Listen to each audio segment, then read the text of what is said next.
Hi there, welcome to week 12 of our Color Connection collaboration, and it's so hard to believe that this is our final installment for this collaboration. This week we are featuring red, blue-green, and yellow-green. So I thought it would be fun to show you samples of these colors working together. These are paintings that I have around my studio, and I will list the artists below in the description box. But as you can see, the colors work so well together.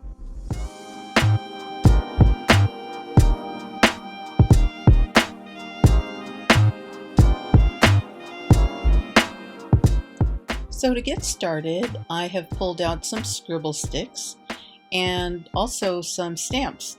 All three here are by Dina Wakely, and I'm going to show you a method that she had developed using her products, which is just fantastic. And since I'm working on the background, I will only choose the two split complementary colors to work with. I love these stamps. They're thick and yet they're very malleable, and you can use it with a block or without a block, whichever you prefer. And one more thing, you need a spray bottle filled with water for this particular process.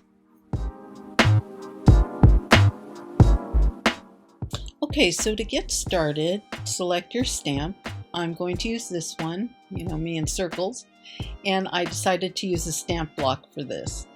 Now, what you're going to do, well, you select the colors you want to work with, and I am working here with a wet stamp. Now, you might want to practice so that you have the right amount of water, depending on how you want this to look on your paper. So let me show you right now.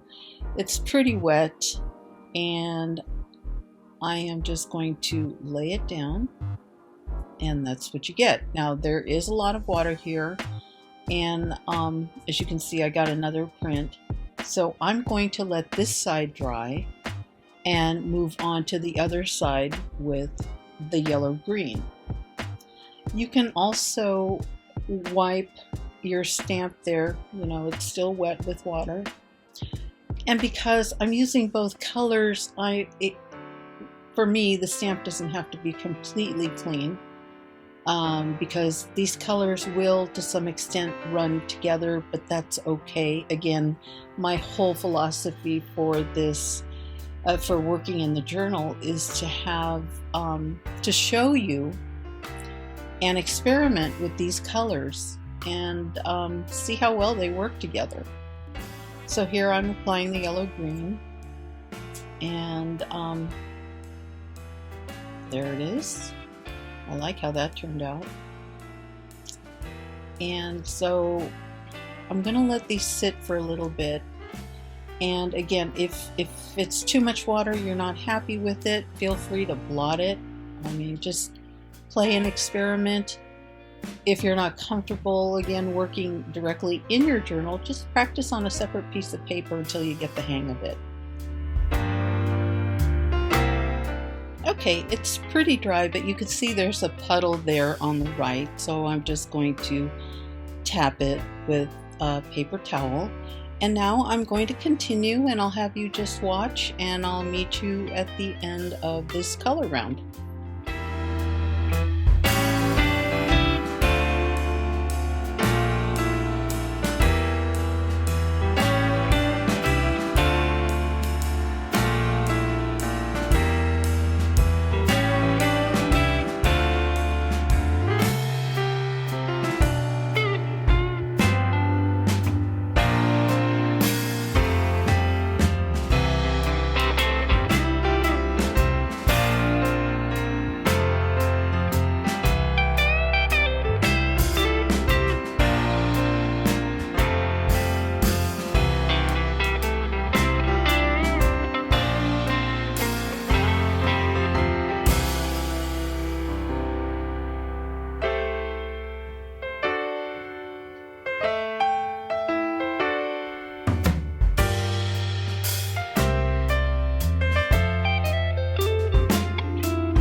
we're off to a good start here, but I'm going to add some acrylic paint because I don't want this background to get lost under that red.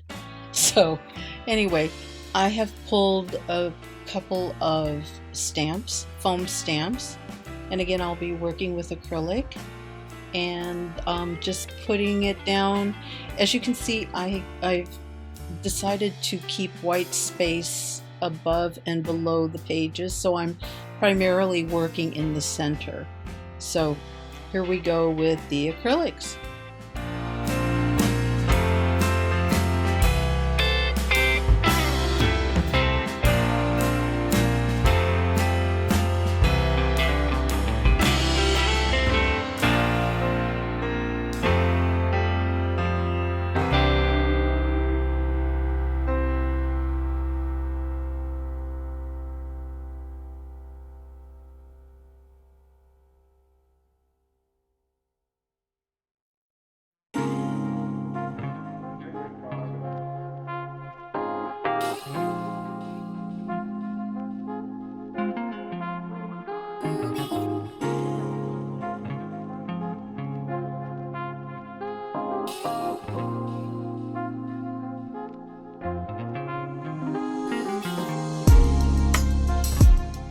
So I think this looks pretty good.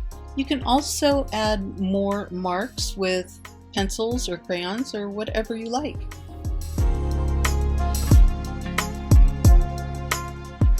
Next up, I'm going to use stencils to introduce red. And I'm really happy that I have a new bottle. Actually, this is one of the new colors that Dina Wakely recently released. This ruby is just a beautiful red. So I have stencils here that all have something in common. They are very open spaced, if you will. As you can see, the design is outlined.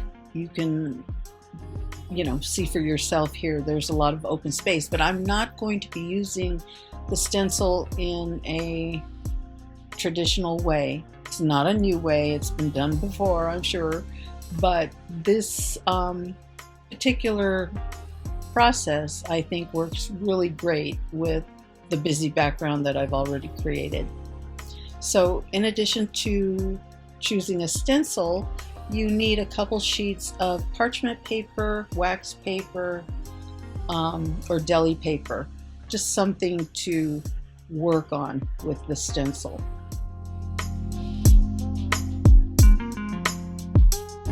Let's take your stencil, lay it on, in this case I am using parchment paper, and I am just going to spray directly onto the stencil. And you can be as liberal as you want. I want the definition of lines, so I'm going to give it a good spritz.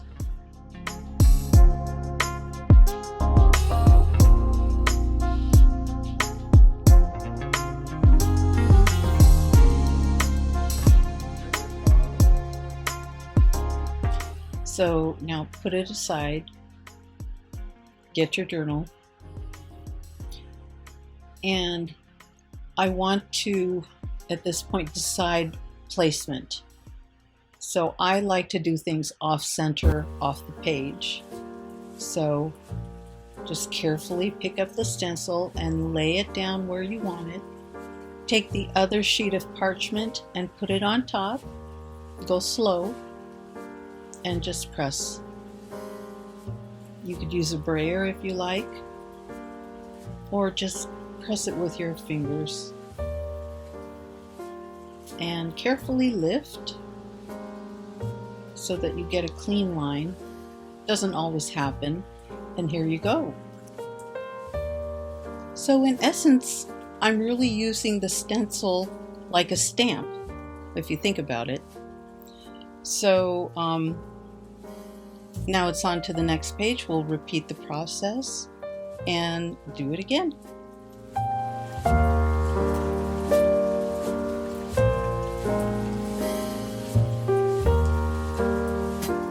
Oh, and another thing, since there's so much ink on where you sprayed, if you like, you can also take that and just press it onto your page and add texture and more color and a bit of randomness, just like that.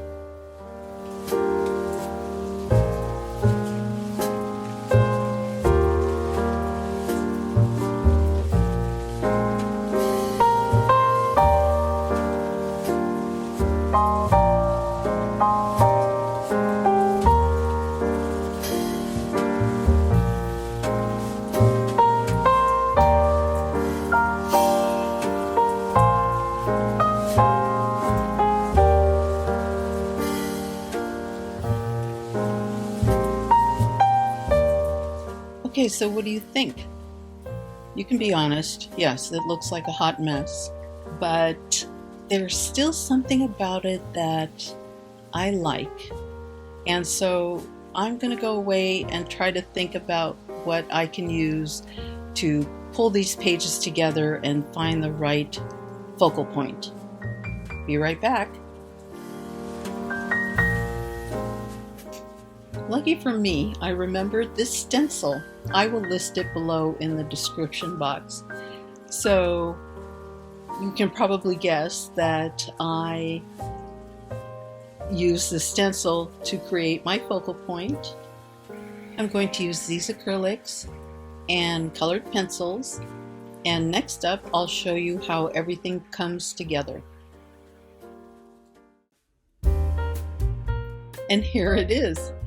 So yeah, at first glance, I know it's a little shocking, but I assure you, when you see it in person, it's not so brash. But I like it. I like the fact that I used all the colors and they work so well together. Now, what I'm pointing at here is, you remember when I took the excess paint and I just pressed it onto the pages there? It was just too much. So I just used a palette knife, a tiny one, and some bright white acrylic paint, and I just went over it lightly, but enough to push the red dots back. And I think that just really worked well.